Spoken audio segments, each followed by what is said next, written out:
Praise the Lord. ஒபதியா 15ஆம் வசனம். நீ செய்தபடியே உனக்கும் செய்யப்படும், உன் செய்கையின் பலன் உன் தலையின் மேல் திரும்பும்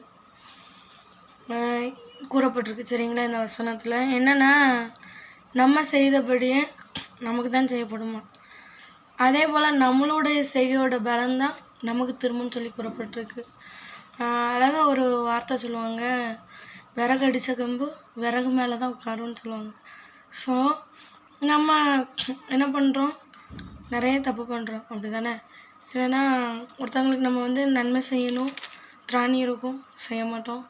அதே போல் இவங்களுக்கு ஏன் செய்யணும் நினைப்போம். அதே போல் தீவினையை விதைப்போம், அப்படி தானே?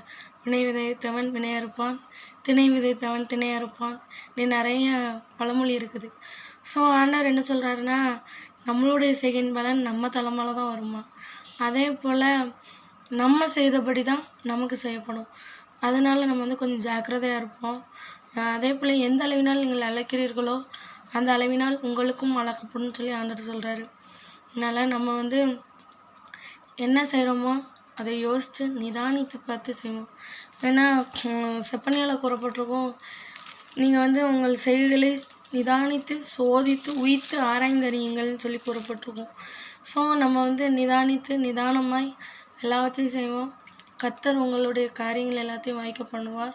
மற்றவங்களை தீவினை செய்யாதீங்க, கர்த்தர் பார்த்து கொண்டே இருப்பார். நீங்கள் செஞ்ச தீவினை உங்களுக்கு தான் திரும்ப வரும். நல்லது பண்ணிங்கன்னா நல்லது வரும், தப்பு பண்ணிங்கன்னா கெட்டது பண்ணிங்கன்னா கெட்டது வரும். ஸோ கர்த்தர் உங்களை மென்மேலும் ஆசீர்வதிப்பாராங்க. ஆமென். God bless you. தேங்க்யூ.